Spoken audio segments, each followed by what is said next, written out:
दृढ़ता की यात्रा। एक समय की बात है। पहाड़ियों के बीच बसे एक छोटे से गांव में माया नाम की एक युवा लड़की रहती थी। माया के एक कुशल कलाकार बनने के बड़े सपने थे, लेकिन उसकी राह चुनौतियों से भरी थी। एक दिन माया के गांव को भयंकर सूखे का सामना करना पड़ा, जिससे फसलें सूख गईं और उत्साह भी कम हो गया। बदलाव लाने के लिए दृढ़ संकल्पित माया ने समाधान खोजने का बीड़ा उठाया। उन्होंने विभिन्न सिंचाई तकनीकों का प्रयोग करना शुरू किया और बुद्धिमान बुजुर्गों से सलाह मांगी।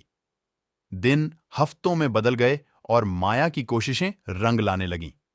एक नए दृढ़ संकल्प के साथ वह सूखी भूमि पर जीवन वापस लाने में कामयाब रही। माया की सरलता और अटूट संकल्प की बदौलत एक समय मुरझाए हुए खेत अब ऊंचे और जीवंत खड़े थे। माया की उपलब्धि की बात दूर दूर तक फैल गई और दूर शहर की एक प्रसिद्ध कला अकादमी का ध्यान उसकी ओर आकर्षित हुआ। यह उसके लिए अपने सच्चे जुनून को आगे बढ़ाने का मौका था। हालांकि यात्रा लंबी और जोखिम भरी थी और माया के मन में संदेह घर कर गया। लेकिन माया को सूखे के दौरान सीखे गए सबक, दृढ़ता का महत्व और दृढ़ आत्मा की शक्ति याद थी। अपने दिल में साहस के साथ वह कठिन यात्रा पर निकल पड़ी और अटूट दृढ़ संकल्प के साथ हर बाधा का सामना किया। अंततः एक कठिन यात्रा के बाद माया कला अकादमी के द्वार पर पहुंची। उन्होंने अपने काम में अपना दिल और आत्मा लगा दी।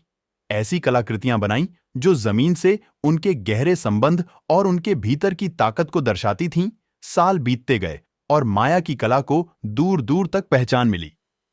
उनकी पेंटिंग्स मानवीय भावना के लचीलेपन और प्रतिकूल परिस्थितियों से उभरने वाली सुंदरता का प्रमाण थीं। माया की कहानी आने वाली पीढ़ियों के लिए प्रेरणा बन गई। उनकी यात्रा ने उन्हें याद दिलाया कि कोई भी सपना बहुत बड़ा नहीं है, कोई भी बाधा बहुत कठिन नहीं है, जब तक कि वे अपने जुनून पर कायम रहें और कभी हार ना मानें। और इसलिए माया की विरासत जीवित रही, उन लोगों के लिए आशा की किरण बनी जिन्होंने सपने देखने की हिम्मत की और बाधाओं के बावजूद दृढ़ रहने के इच्छुक थे।